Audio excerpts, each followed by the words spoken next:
Apocalipsis, la visión del autor. En Apocalipsis capítulo 1, versículo 9, por favor, vamos a entrar a una serie de conferencias basadas en el libro de Apocalipsis, capítulo 1, capítulo 2 y capítulo 3.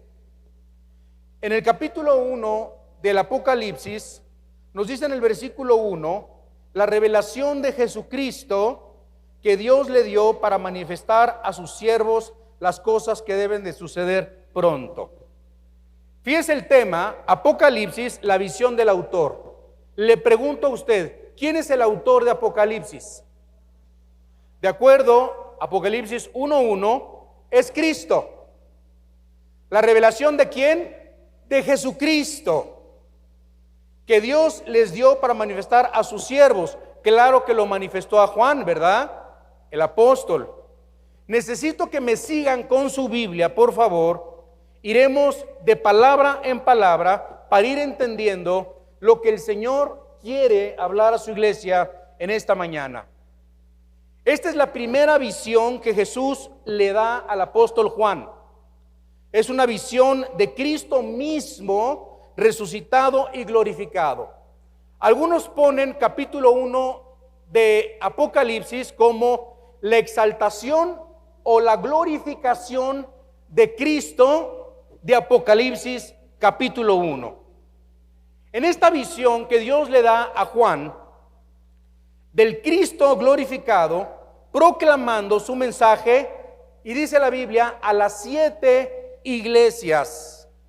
Pero antes de hacerlo, le da a Juan una visión de su persona. Entonces vamos entendiendo.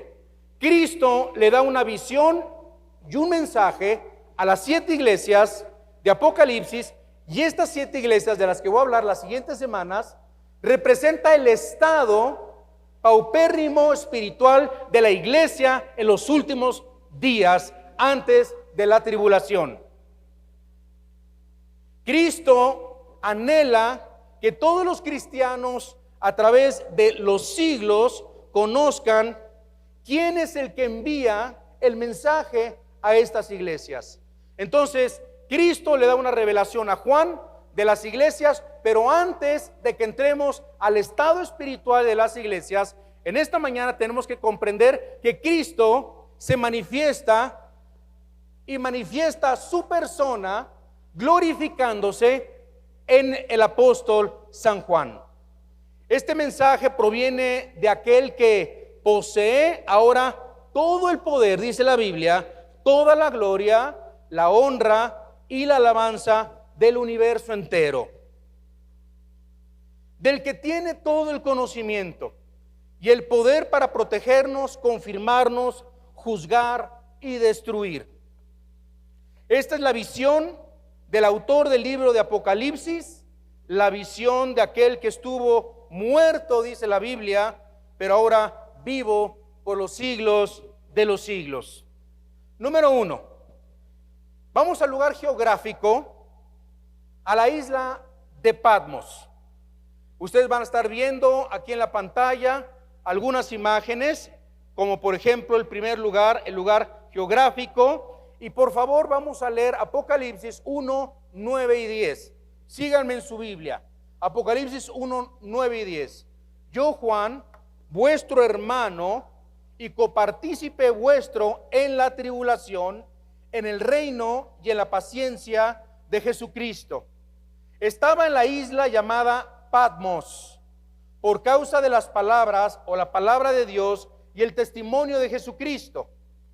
Yo estaba en el Espíritu en el día del Señor, y oí detrás de mí una gran voz como de trompeta. El apóstol Juan aquí nos dice 5 cosas. La primera dice, yo Juan, vuestro hermano. Yo Juan, ya se me están adelantando. Estamos en el punto 1. Yo Juan, vuestro hermano, ¿sí? Ahí estamos. Con la palabra hermano implica que Juan es un creyente en Cristo Jesús, porque todos los creyentes somos miembros de la familia de Dios. En Juan capítulo 1, versículo 12 nos dice: mas a todos los que le recibieron, a los que creen en su nombre, les da potestad ¿de qué? De ser hechos hijos de Dios. Entonces Juan se presenta y dice: yo, Juan, vuestro hermano, hablando que es un hermano en Cristo, somos una familia en Cristo, todos los creyentes somos miembros de la familia de Dios. En segundo lugar nos dice: copartícipe, letra B, en la tribulación. Copartícipe en la tribulación. ¿Sí me están siguiendo en sus Biblias? Copartícipe en la tribulación, en el reino y en la paciencia de Jesucristo. Ahora, Juan se describe a sí mismo como copartícipe en la tribulación. ¿Cuál tribulación? Mire, todos los apóstoles murieron como mártires, con excepción de Juan, que murió de anciano. Pero la Biblia nos habla de que todos ellos pasaron persecución, tribulación, por causa del Espíritu de Dios en sus vidas. La palabra de Dios nos dice en Filipenses 1:29: nos es concedido no solo que creáis en el Señor, sino que también padezcáis por Él. Cuando aquí dice copartícipe en la tribulación, la palabra tribulación es la palabra tilipsis. Apúntelo: T-H-I-L-I-P de papá, S-I-S, tilipsis. Cuando dice Juan copartícipe en la tribulación, esta palabra tilipsis significa presión por circunstancias o por la presión de la crítica, persecución o adversidades varias. La Biblia nos dice que no solamente los apóstoles sufrieron persecución, hay muchos creyentes a lo largo de la historia, incluso muchos de ustedes, que han sufrido persecución en su familia, con sus amigos. Todos los que padecen y los que creen en Cristo, tarde o temprano padecemos por el Señor. La Biblia nos dice: nos gloriamos en las tribulaciones, en Romanos 5:3. Nos gloriamos en las tribulaciones, sabiendo que la tribulación produce paciencia. Y ahora sí, llegamos a la letra C, al tercer cosa que nos dice Juan. Dice: estaba en la isla de Patmos. ¿Dónde estaba Juan? ¿Dónde estaba? En la isla de Patmos. ¿Sí? Juan fue desterrado a esta isla por un emperador que se llamaba Domiciano. ¿Cómo se llamaba el emperador? Domiciano. Ahora, Patmos es una isla pequeña que podemos nosotros ver aquí. ¿Sí la ven? Aquí está Turquía, aquí está Grecia y aquí están 12 islas que voy a mencionar. Pero ahí se encontraba el apóstol Juan, en esta isla de Patmos, de 34,000 kilómetros cuadrados. Patmos es una isla rocosa, estéril, y Patmos forma parte del archipiélago de las Dodecaneso. Patmos es una isla pequeña de 14 kilómetros de largo, 7 kilómetros de ancho, a 60 kilómetros de la costa de Asia. Ahora, esta isla de Patmos, amados hermanos, era una isla que estaba alejada del Imperio Romano, y en esa isla de Patmos se mandaba a todos los presos políticos desterrados, enemigos de Roma por sus creencias políticas. Solo que a diferencia de todos los presos, Juan estaba desterrado por su fe en Jesucristo. Por eso dice: copartícipe en la tribulación.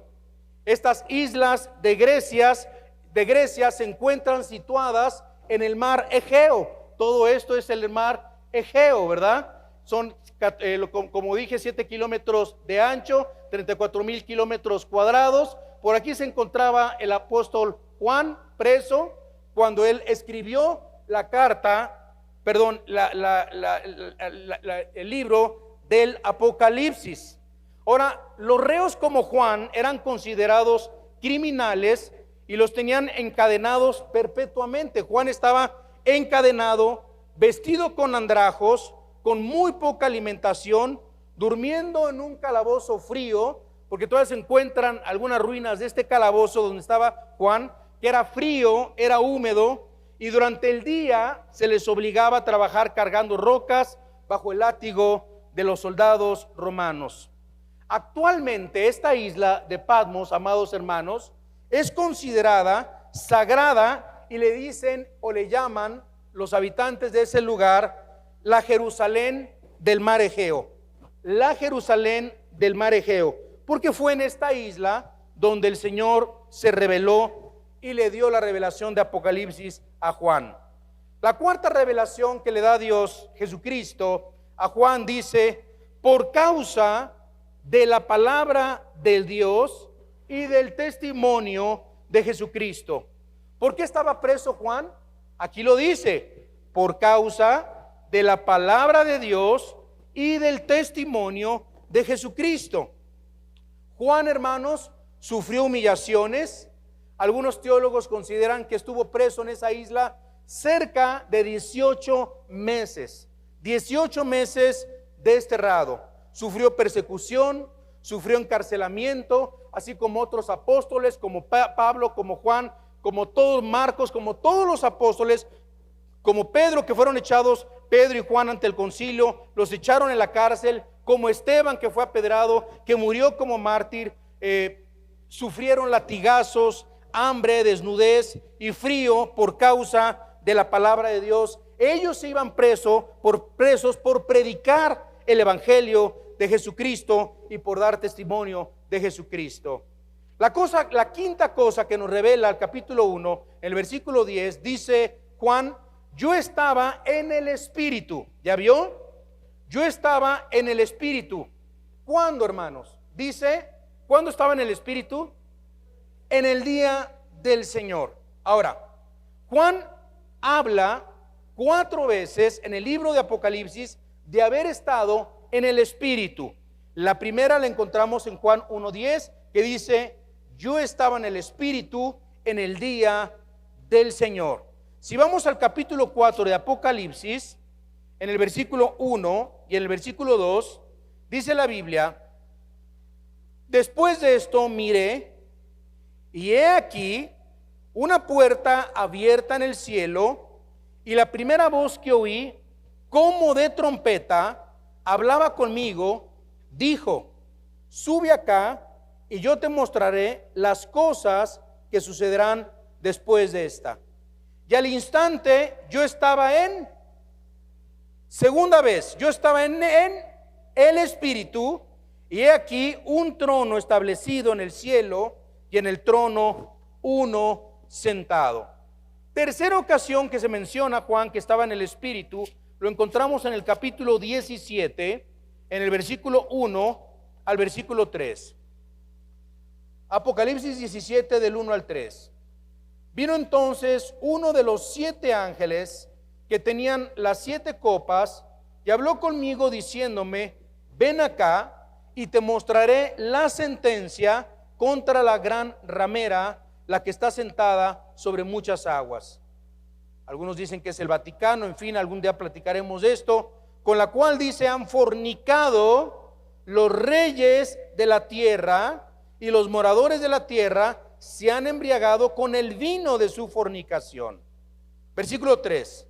Y me llevó en el Espíritu, tercera ocasión, y me llevó en el Espíritu al desierto. Y vean lo que dice: y vi a una mujer sentada sobre una bestia escarlata, llena de nombres de blasfemia, que tenía 7 cabezas y tenía 10 cuernos.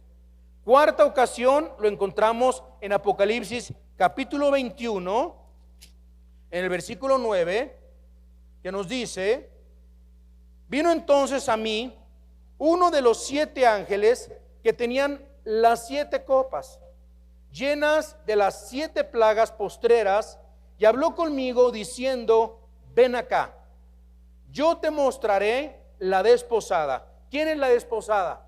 Nosotros, hermanos, está hablando de nosotros, los creyentes de todas las generaciones en Cristo que se han salvado. Ven acá, yo te mostraré la desposada, la esposa del Cordero. Ahorita somos la novia de Cristo, pero nos vamos a convertir en la esposa. ¿En dónde? En las bodas del Cordero.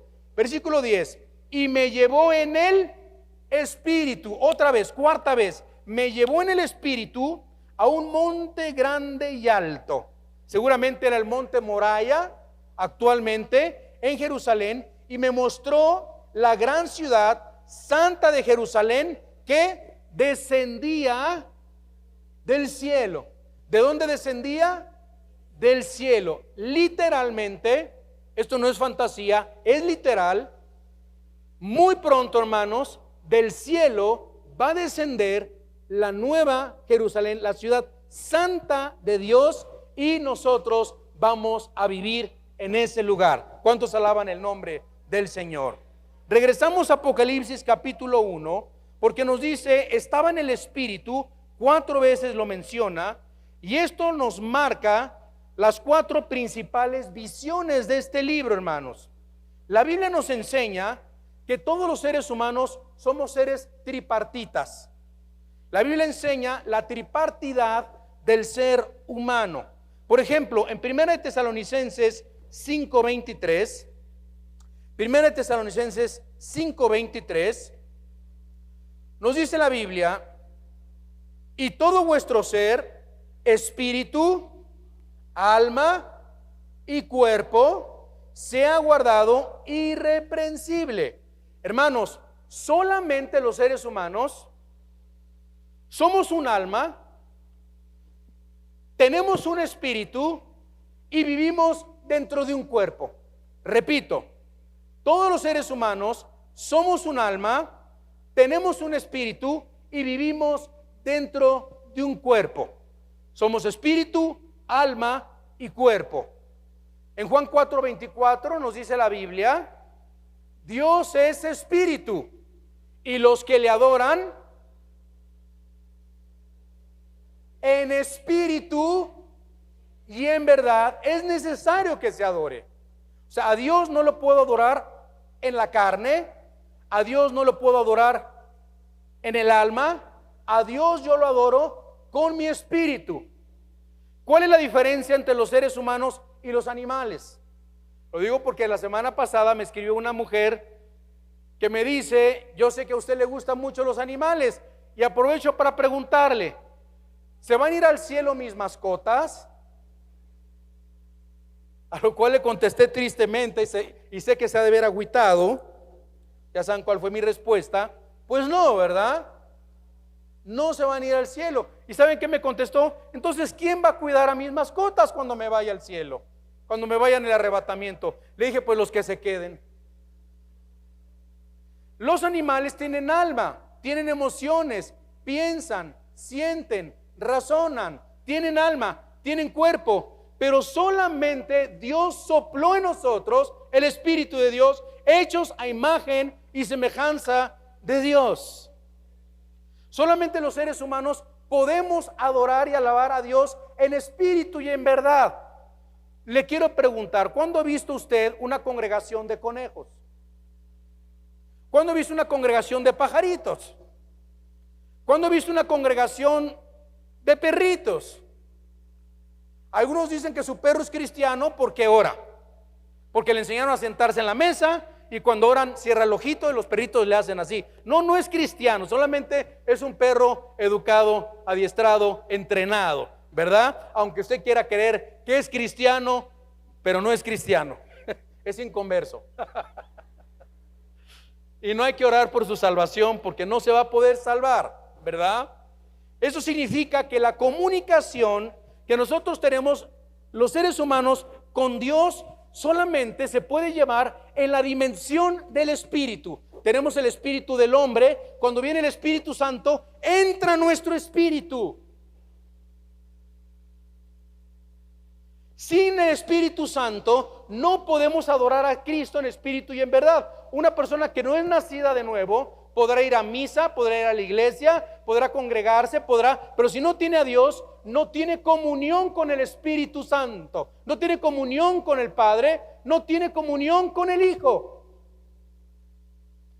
Al entrar Cristo a nuestras vidas, al arrepentirnos de nuestros pecados, el Espíritu de Dios entra dentro de nosotros, nos sella, nos coloca y formamos parte de la familia en la fe. Somos adoptados y somos hijos e hijas de Dios. Amén. Hay unos que dicen es que todos somos hijos de Dios. No, discúlpeme, todos somos criaturas de Dios, mas a todos los que le recibieron, a los que creen, les dio potestad de ser llamados hijos de Dios. No todos son hijos de Dios.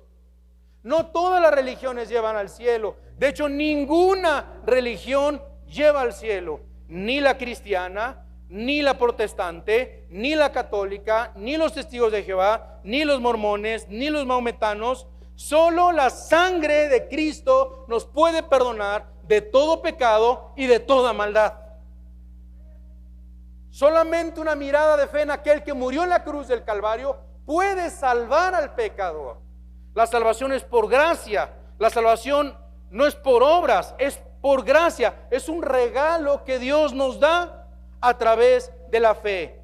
Y esto significa, ¿verdad? O como lo estamos leyendo, dice la Biblia en el versículo 10 que Juan oyó y vio. Vean lo que dice en Apocalipsis capítulo 1, por favor.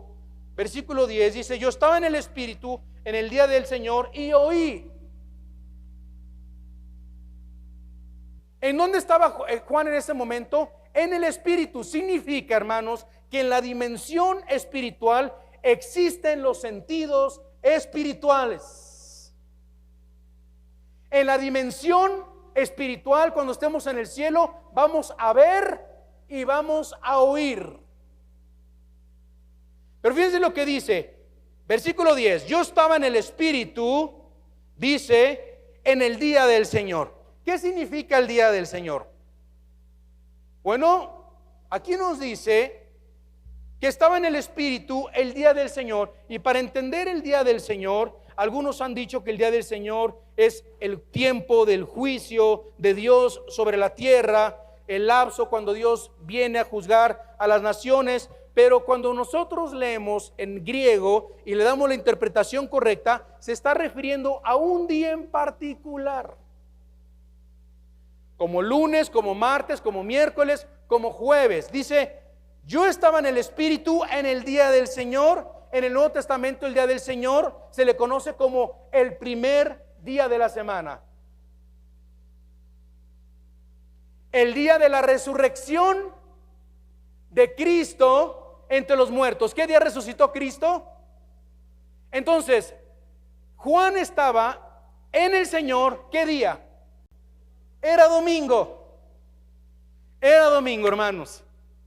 Yo estaba en el Espíritu en el domingo, el primer día de la semana, el día de la resurrección, como se conoce en el Nuevo Testamento, de Jesucristo.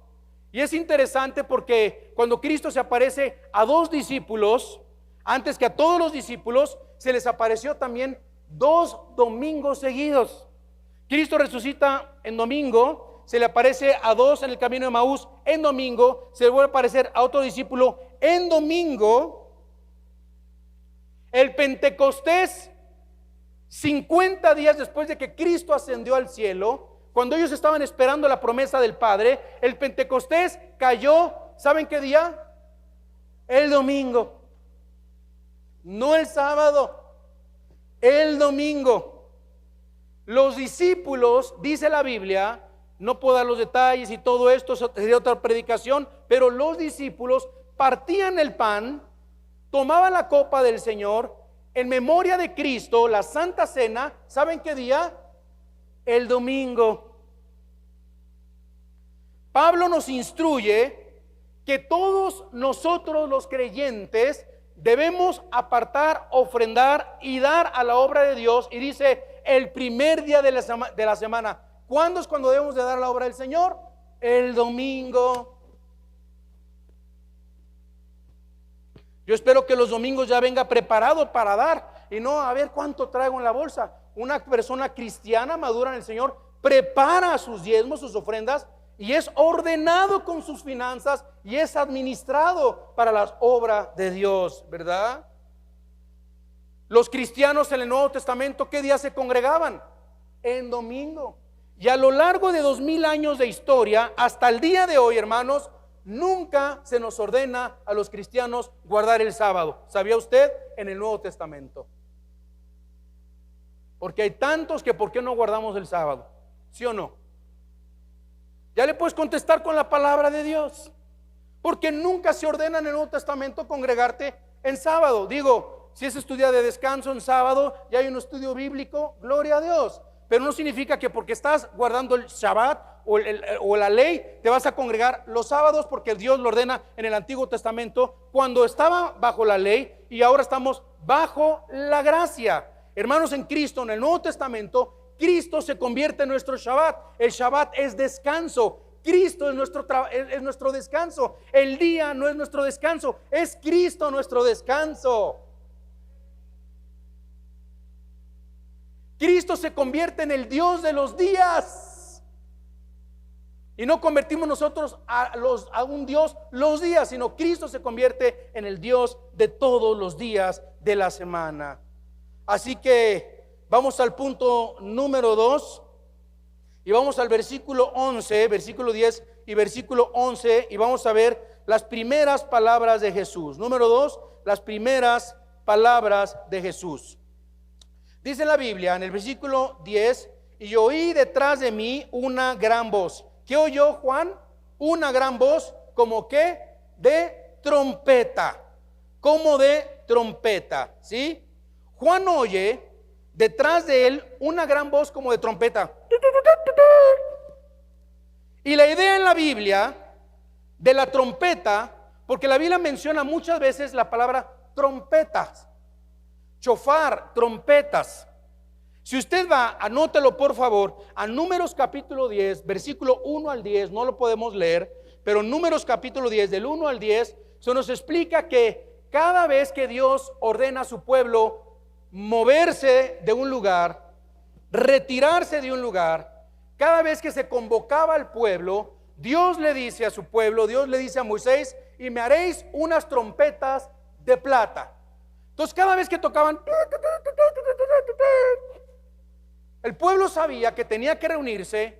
El sonido de la trompeta o era para empacar sus cosas o para irse, pero era una señal de estar alerta. Había una alerta para cuando venía el enemigo, había una alerta para cambiarse, había un sonido de trompeta para reunirse, en fin, de acuerdo a cómo se tocaba la trompeta.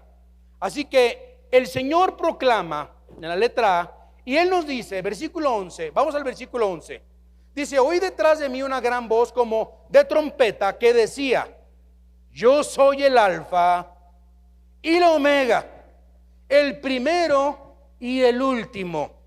¿Qué fue lo que oyó Juan? Yo soy el Alfa, yo soy el Omega, el primero y el último. Nosotros podemos ver lo que es el Alfa y la Omega.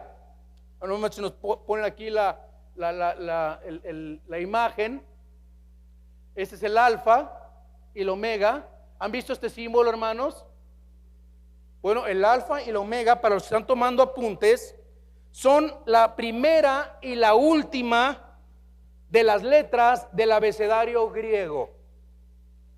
Alfa y Omega, el primero y el último, estas son la primera y la última de las letras A y la Omega, alrededor, la primera y la última letra del abecedario griego.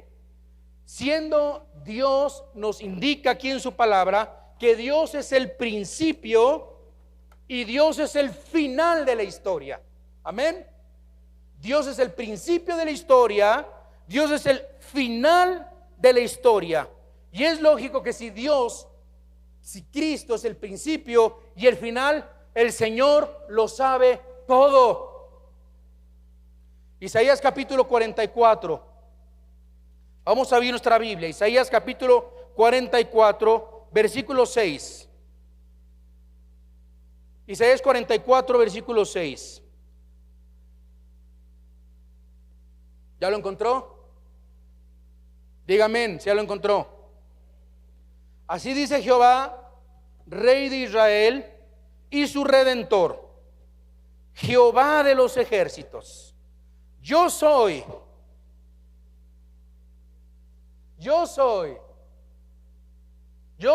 no oigo. Y yo soy el postrero, el último. Y fuera de mí no hay Dios. ¿Y quién proclamará lo venidero? Lo declarará y lo pondrá en orden delante de mí, como hago yo desde que establecí al pueblo antiguo. Anúncienles lo que viene y lo que está por venir. No temáis ni os amedrentéis. No te lo hice oír desde la antigüedad y te lo dije. Luego vosotros sois mis testigos. No hay Dios sino yo.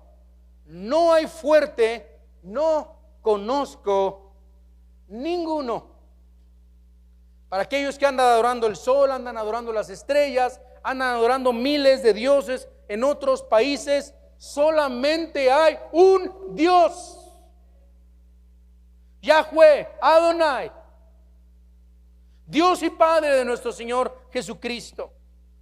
En Isaías capítulo 46, en el versículo 9, me encanta este versículo, lo subrayé en rojo, el 10 y el 9 y el 10. Me tocó Dios en estos tres versículos. Esta semana que los leía decía: acordaos de las cosas pasadas, desde los tiempos antiguos, porque yo soy Dios y no hay otro Dios, y nada hay semejante a mí. Yo les pregunto, hermanos, ¿habrá alguien semejante a Dios? ¿Qué anuncio lo por venir desde el principio y desde la antigüedad? Lo que aún no era hecho, me digo, mi consejo permanecerá y haré todo lo que quiero. Hermano, ¿sabía que Dios hace lo que Él quiere? Tú le puedes decir: Señor, ¿y por qué lo haces? ¿Y por qué te la llevaste? ¿Y por qué sucedió? ¿Y para qué? O sea, en una forma retadora, Dios hace lo que Él quiere. Que anuncio lo por venir desde el principio y desde la antigüedad, lo que aún no era hecho, que digo, mi consejo permanecerá y haré todo lo que quiero, y que llamo desde el oriente al ave y a la tierra lejana al varón de mi consejo. Yo hablé y lo haré venir, lo he pensado y también lo haré. Y el versículo 9 dice: acordaos de las cosas pasadas desde los tiempos antiguos, porque yo soy Dios y no hay otro Dios. No hay otro Dios y nadie es semejante a mí. Y vamos al último punto para terminar. Regresamos a Apocalipsis capítulo 1 y vamos al versículo 10.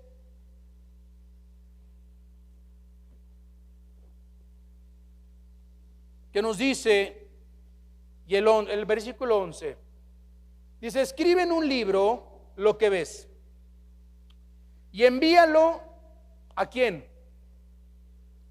A las 7 iglesias que están en Asia. ¿Cuáles son las 7 iglesias? Éfeso, Esmirna, Pérgamo, Teatira, Sardis, Filadelfia y Laodicea. Antes de ver, aquí se encuentran, miren, aquí están las iglesias, ¿verdad? De Asia Menor. Estas se encuentran en Turquía: Pérgamo, Esmirna, Sardis, Éfeso, Teatira, Filadelfia y Laodicea. Aunque este es un mapa antiguo, pero nos da más o menos una idea. El mensaje que Juan recibió dice: escribe lo que ves. Y ahí estaba Juan escribiendo lo que veía. Todo lo que veía estaba Juan escribiendo, y a veces ni entendía lo que estaba escribiendo, pero él escribía y él escribía y él escribía, ¿verdad? Y así es como se le reveló a Juan el libro de Apocalipsis. Recuerden que la palabra Apocalipsis es correr el velo, quitar el velo. Por ejemplo, en Apocalipsis 1, versículo 3 dice: bienaventurados los que leen la palabra de esta profecía. ¿Sabía que es el único libro que dice bienaventurado el que lee este libro?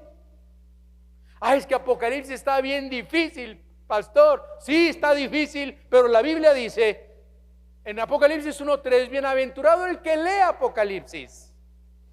Y los que oyen la palabra de esta profecía y guardan las cosas en ella escritas. Apocalipsis ha ido revelándose a través de los a través de los siglos, a través de las décadas, a través de los tiempos. Cada vez entendemos más. Entre más nos acercamos a la venida del Señor, entre más se acerca el arrebatamiento de la iglesia, entre más se acerca la tribulación, entre más se acerca el anticristo, entre más vemos las cosas cumpliéndose delante de nuestros ojos, podemos darnos cuenta que Dios está corriendo el velo, nos estamos entendiendo lo que está pasando. Dios nos está enseñando a esta última generación. Somos la última generación, hermanos.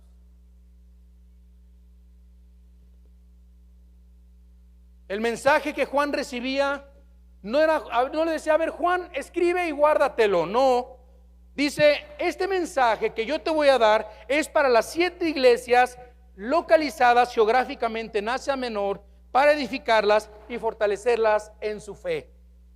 La próxima semana voy a comenzar con la iglesia de Éfeso.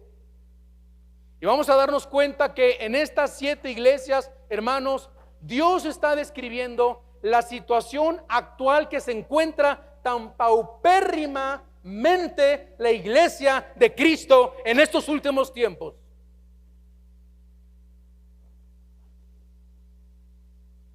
Y esta es la revelación, esta es la razón de la revelación y el propósito de Dios de dejarnos su palabra. Estas 7 iglesias representan a las iglesias de todos los tiempos, porque el número 7 implica perfección y totalidad. Tenemos la primera iglesia, la vamos a explicar la próxima semana, pero vamos a darle un repaso. Éfeso. Éfeso significa la deseada. ¿Qué significa Éfeso? La deseada. ¿Qué Dios dice en Éfeso? Dios anhela que la iglesia regrese a su primer amor. Tenemos la segunda iglesia, que se llama Esmirna. Estas son ruinas actuales de hoy en día. Mi esposa y yo tuvimos el gusto de estar hace unos meses allá. Hicimos un recorrido con más de 100 personas de todo el mundo, explicándoles, y fue una bendición poder hacer este recorrido. Y es precioso hacer estos recorridos caminando sobre las páginas de la Biblia. Esmirna significa mirra, y esto significa el olor agradable de los mártires. Luego tenemos tenemos Pérgamo. Ahí tenemos Pérgamo. Lo que queda no significa que ahí estaba la iglesia, hermanos. Son ruinas antiguas. No sabemos en qué parte de Pérgamo estaba la iglesia, ¿verdad? No se tiene ningún registro de dónde estaba la iglesia, pero eso es actualmente Pérgamo. Pérgamo significa casamiento. Casamiento. ¿Y saben qué representa Pérgamo? La unión de la iglesia con el mundo. Y la Biblia dice que en Pérgamo es donde está el trono de Satanás. ¿Será posible que Dios diga que en algunas iglesias está el trono de Satanás hoy en día? Sí, hermanos. Sí, hermanos. No tienen que adorar a Satanás en las iglesias que se dicen cristianas. Aquí está hablando de iglesias creyentes, cristianas, que habían infiltrado el mundo dentro de sus congregaciones. O sea, al parecer, actualmente parece que la iglesia se parece más al mundo, ¿sí o no? Las iglesias ahora están diciendo, es que en el mundo se hace así, y hay que hacerle como en el mundo, y están adoptando cosas del mundo están poniendo after parties, after hours, after no sé qué, no sé qué, y bebidas con alcohol. Y hay reuniones, hermanos, en iglesias que tienen hasta alcohol. Lugares VIP, palcos para los más ricos.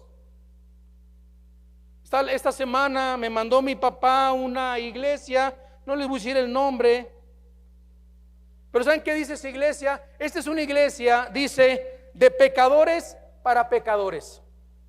Dios, no se oye, sí, ¿verdad? Todos somos pecadores, pero dice, nuestra enseñanza, dice, donde no serás juzgado y solo serás amado. Suena muy bonito, pero fíjese, no serás juzgado. Se supone que en ninguna iglesia nadie debe juzgar a nadie, solamente los espirituales, los que juzgan todas las cosas, y tenemos que amarnos. Pero ellos le están llamando amar a todos, tolerando el pecado. Y aunque nosotros, hermanos, somos tolerantes, la iglesia de Cristo no puede tolerar el pecado.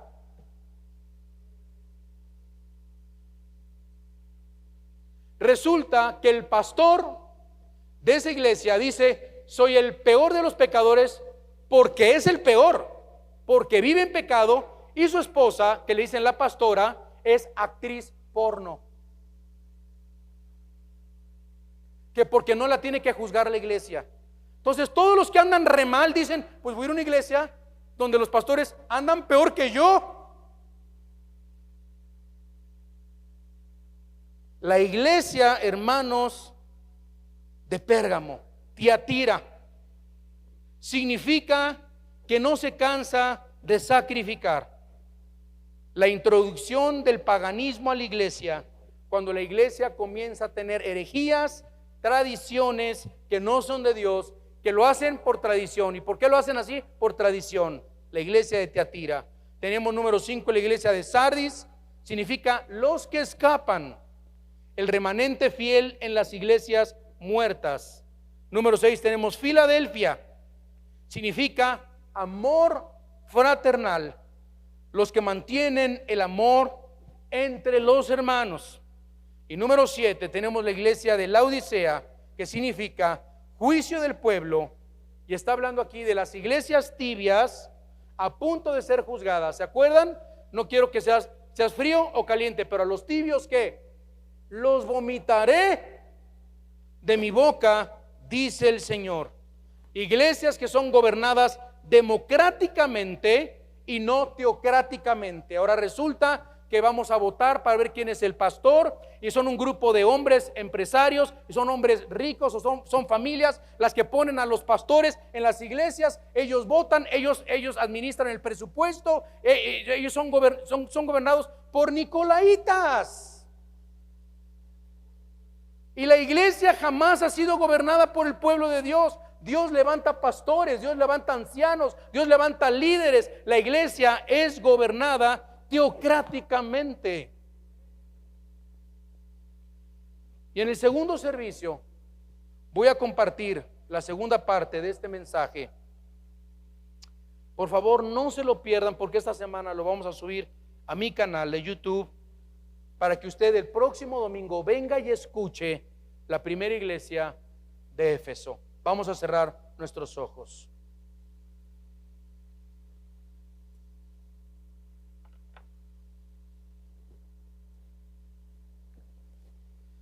Te damos gracias, Dios, en esta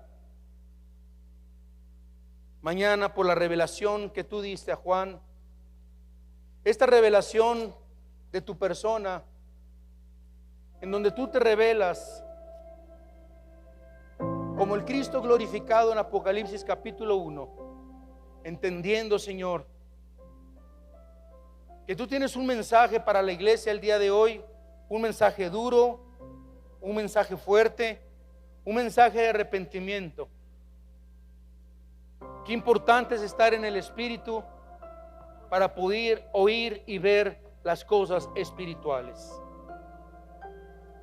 Gracias, Señor, por ser tú el alfa y el omega, el primero y el último. Gracias, Señor, porque sabemos y entendemos que tú no preguntas a nadie, tú eres el único Dios sabio y verdadero. Entendemos, Señor, que tú eres el Dios sobre toda la tierra. Sabemos, Señor, que tú sabes todas las cosas. Porque dice tu palabra, porque las cosas que se escribieron antes para nuestra enseñanza se escribieron a fin de que por la paciencia y la consolación de las Escrituras tengamos esperanza. Estas 7 iglesias, Señor, que vamos a estudiar en tu palabra, representan a la iglesia de todos los tiempos. Señor, encuéntranos como una novia sin mancha y sin arruga, una iglesia que busca la santidad, una iglesia que corrige el pecado, una iglesia, Señor, donde el anhelo de nuestros corazones es servirte a ti, amarte con todas nuestras fuerzas, con todo nuestro amor, Señor. Porque no hay otro Dios como tú, Padre. Tú eres un Dios celoso. La Biblia dice que las almas adúlteras no tienen relación con el Señor, o almas adúlteras. ¿No sabéis que la amistad del mundo es enemistad contra Dios? Cualquiera que se constituye amigo del mundo se constituye en un enemigo de Dios. Y quizás tú en esta mañana no tengas a Cristo en tu vida, no tengas esa relación con Jesús. Yo quiero invitarte hoy a recibir a Cristo, a creer en Jesucristo, que murió en una cruz, que fue sepultado y resucitó a los 3 días de entre los muertos. Ábrele hoy tu vida, ábrele hoy tu corazón y arrepiéntete de tus pecados. Dile: Dios, perdóname por mis pecados. Me arrepiento de mis pecados, te pido perdón. Yo creo, Señor, que tú moriste por mí, que tú resucitaste al 3er día entre los muertos. Pongo mi fe y mi confianza en ti, Señor. Te pido perdón. Te recibo en mi corazón como mi Señor y mi Salvador, en Cristo Jesús. Amén y amén. Que el Señor bendiga su palabra. Aleluya.